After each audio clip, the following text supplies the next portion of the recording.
you indulge in me for sort of 5 or 10 minutes, and would you let me just geek out on a music level? Because you know me. Yeah. I love hearing what you have to say. Some of it I love, some of it upsets me because as a fan I think you're too hard on yourself, but that's you. That's who you are. That's not for me to say. Yeah. But what points do you think I'm hard on myself? well, I think you expect a huge amount of yourself on every level, as well you should. And I think that you expect a huge amount of everybody else to understand your motives at all times. Oh, no, I don't expect to be understood at all. Okay. But Like, I don't expect to be, I think that there's people who are wired by their parents to understand what I'm saying. Sure. And there's people who are wired by their parents to reject what I'm saying. But that doesn't mean that after I make what I'm saying, that they won't use it, because they will. And I'm just saying, I want to make things. I want to be able to make things. And I'm not going to be able to make things that I can call Kanye West just by making t-shirts. At a certain point, it has to connect. I would not be here if it was not for a Rockefeller chain. If it wasn't for Jay-Z's blessing and his cosign and his protection when I was in New York City, Dolo, I would not be here in the way that I am. Through the category of the drug dealer-filled rap game. Me as Kanye West, as a young revolutionary coming out of Chicago, would not have made it that far without Jay-Z being my big brother and watching my back at all times. And this new place that I'm going to and what I want to do, it has to be someone that says, because the thing is, I'm speaking to everybody, but I'm also speaking and sending cues to the right people to say, come and help me help everybody else. You will win with me. You will win. let's talk about the production side of things, because you've opened the door to collaboration in a big way on this record. And even though you produced every song on this record, you've been very, very open to the idea of working with all sorts of very talented individuals. Yeah.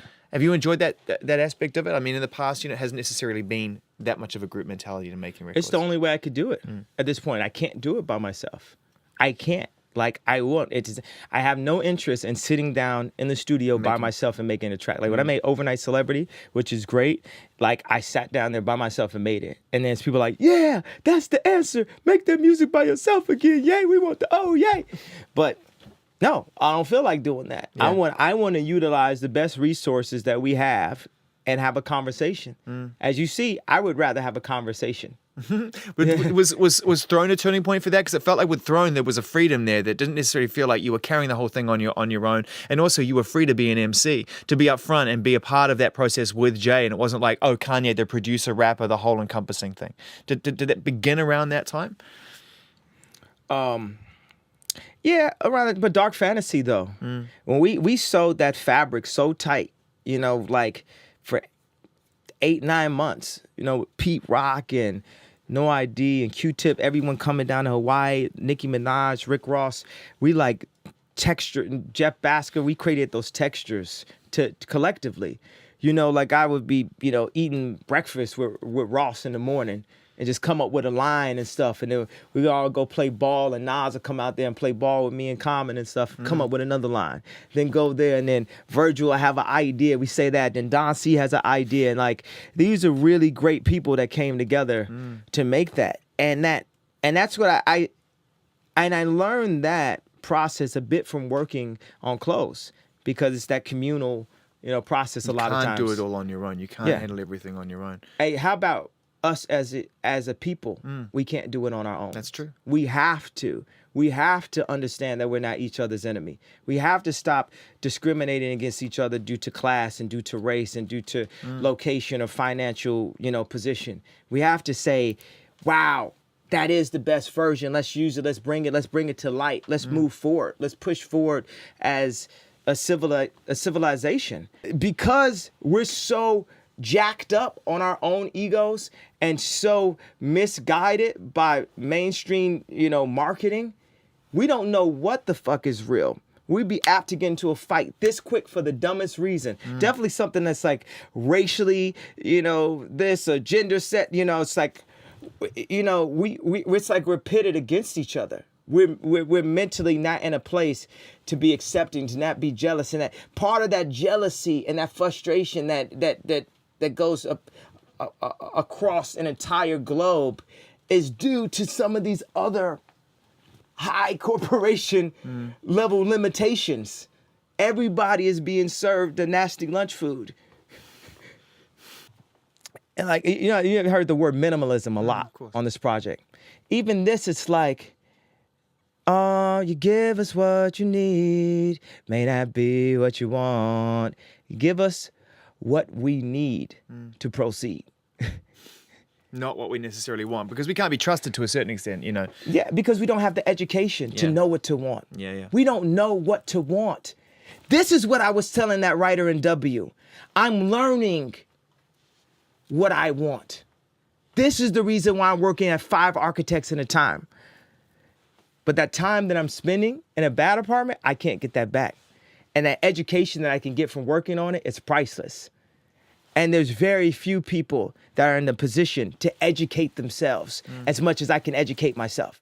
For me, it's constant information intake.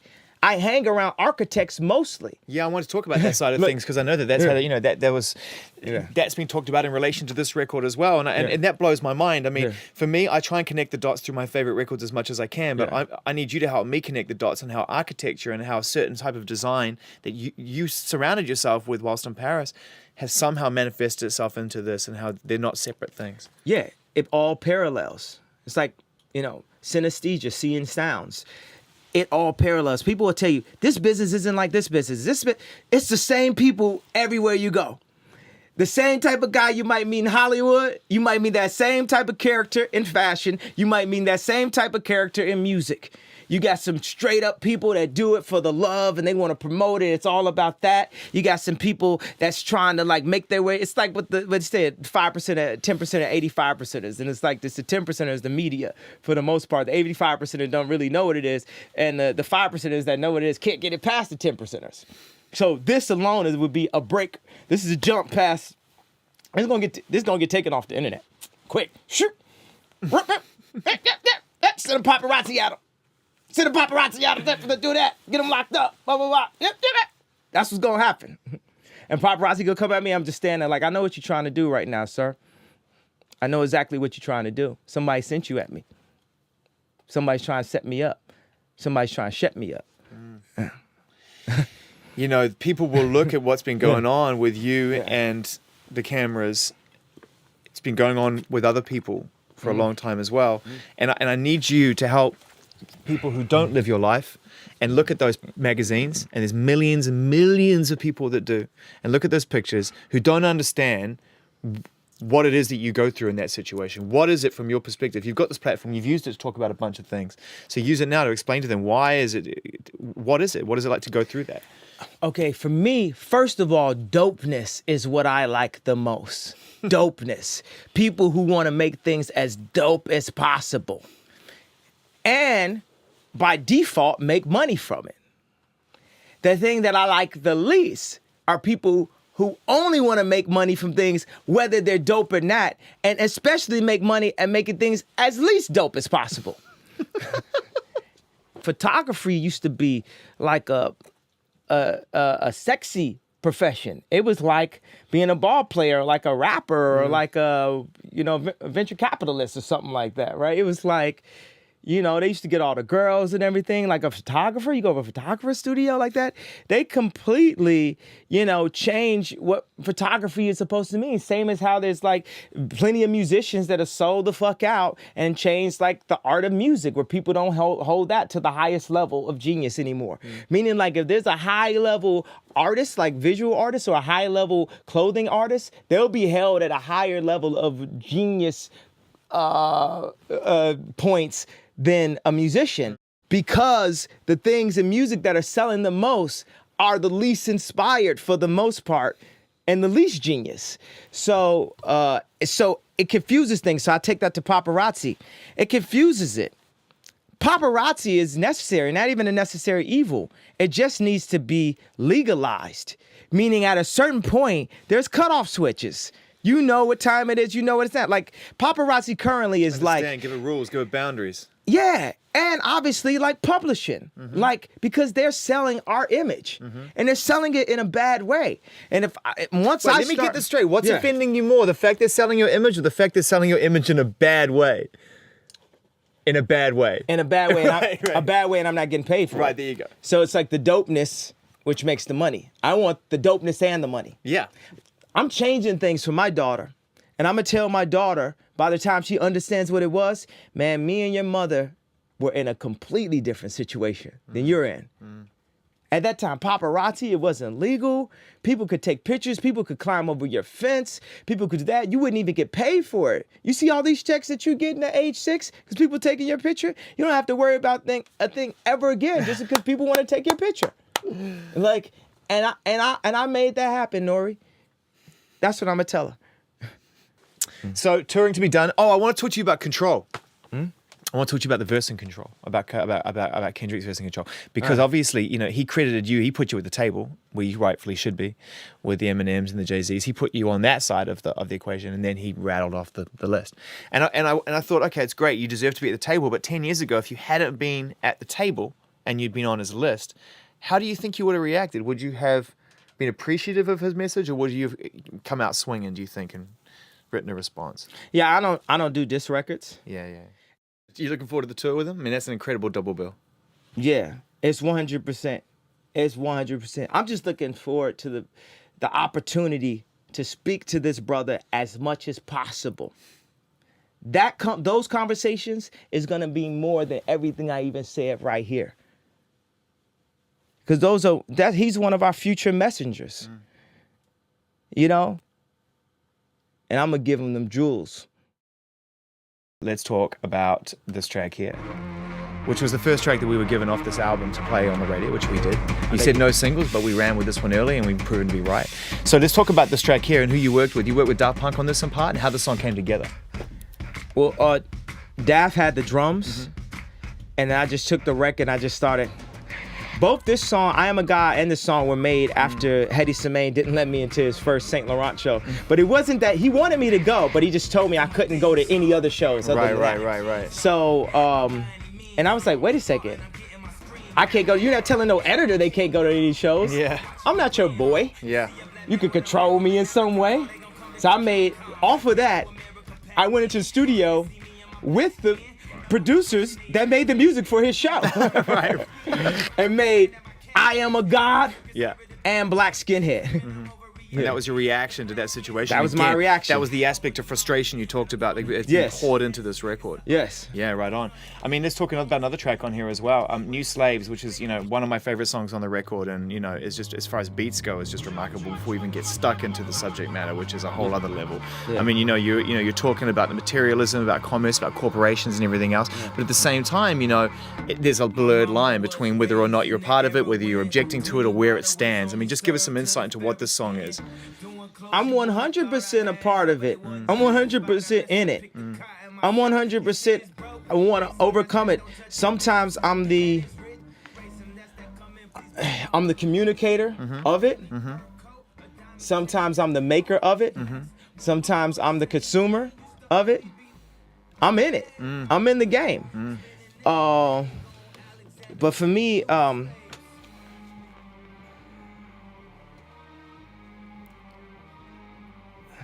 yeah, I say I am a new slave. You could be a slave to a lot of things.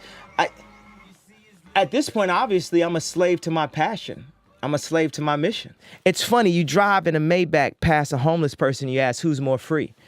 You could be trapped to your possessions. You got to do this next deal because you got to do this with your house, and you got to get this car, and you got to keep up.